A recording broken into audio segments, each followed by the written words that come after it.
Hey YouTube, I'm back. It's me, Fabulous Johnny Mac, and before anyone says it, I know my hair's looking kind of busted, but I threw it back because I haven't had a chance to iron it out yet. My day is just getting started and it's long and I have a lot to do, and I wanted to quickly put together these videos for you today. So, Remy More. We are talking about hair, more hair, okay?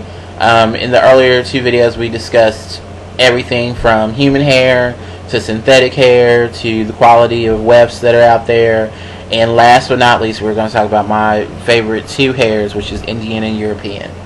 Now my bangs are popping out, y'all, because I ain't really done nothing with my hair today. My Indian Remy hair, which you're going to talk about wordplay. I can't wait to talk about that. It's going to be so much fun.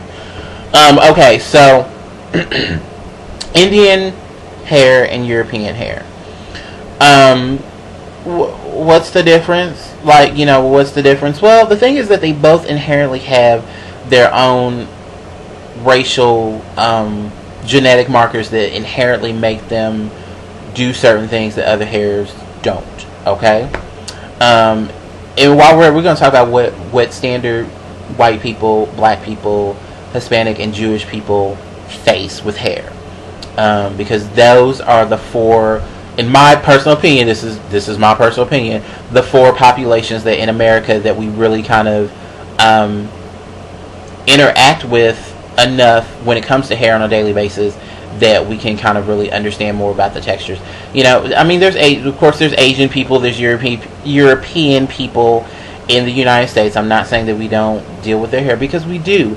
But the thing is that I think people don't ever really kind of understand what goes on with the other four's hairs. So we're going to address that. We're very much going to address that. But real quickly, alright, here we go. So, I'm reading this directly from Wikipedia because I thought this was the best explanation of what the two differences. I'm so sorry, y'all.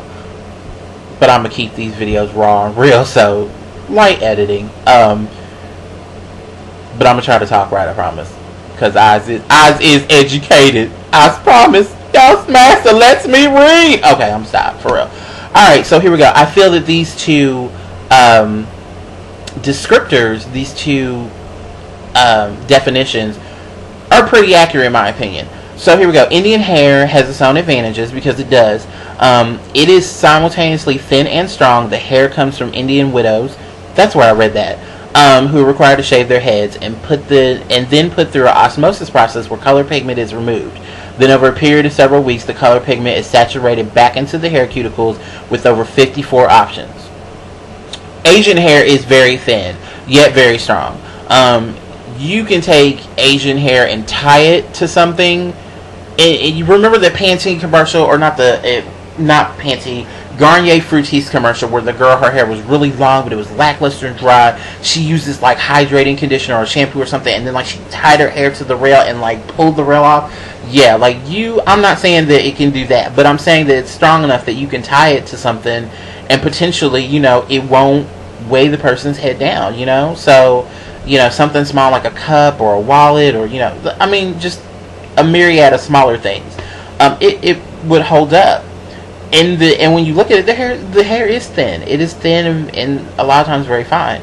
Or sometimes, it's, the hair is very thick and full, but, if you pick it up, it's thin. Alright, so European hair is popular, and it is straight and soft in texture. Adequate care has to be taken when you're looking for it, because the market with European hair is flooded by fakes.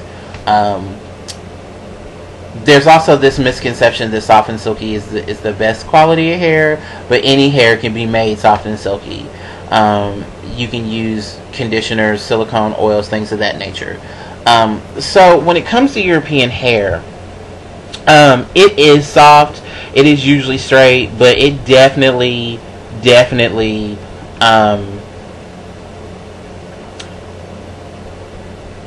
I'm trying to think how to put it. It's definitely one of those things that you can spot a fake a mile away. When you see real European hair, and you gotta search. And I'm gonna have to find some good European hair that's for real, not for play, and let you see the difference between that and then, boop, boop, you know, some crappy ass hair. Alright, so I said that there was 4 points that we were going to hit real quick, and we were going to talk about African American hair, black hair, we were going to talk about Caucasian, white hair, we were going to talk about Hispanic hair, and we were going to talk about Jewish hair. Let me start with God's original chosen people first, okay? The Jews. Real quick, a little thing about the Jews.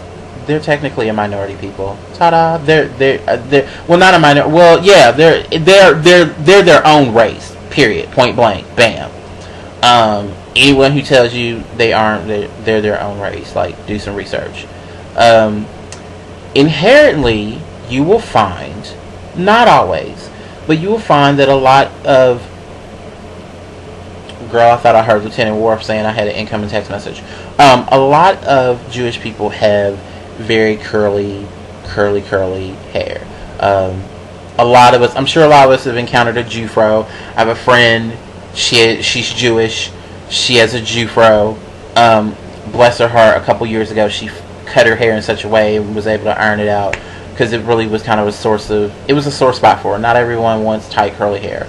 I think Jewish hair is hot. The thing is, though, is that sometimes, you know, it is prone to frizz because it's so curly.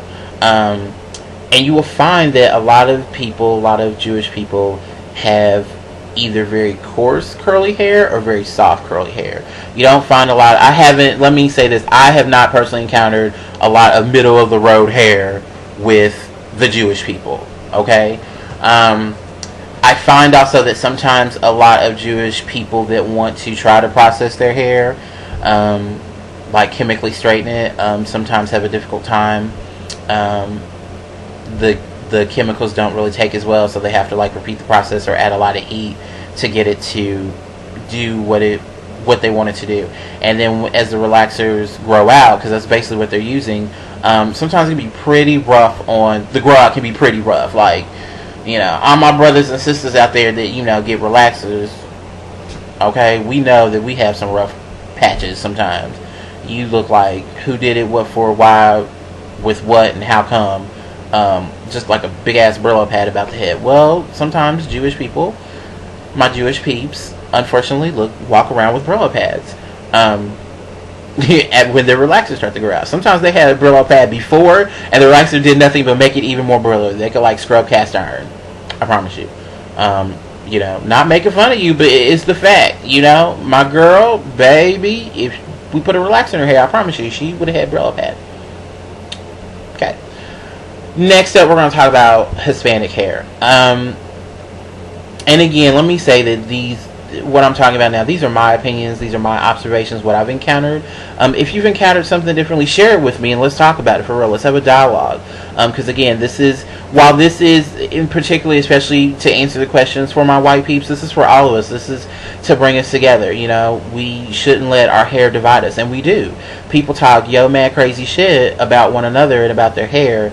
And we know we use hair as a racial weapon. Come on, we've all done it. No one is innocent.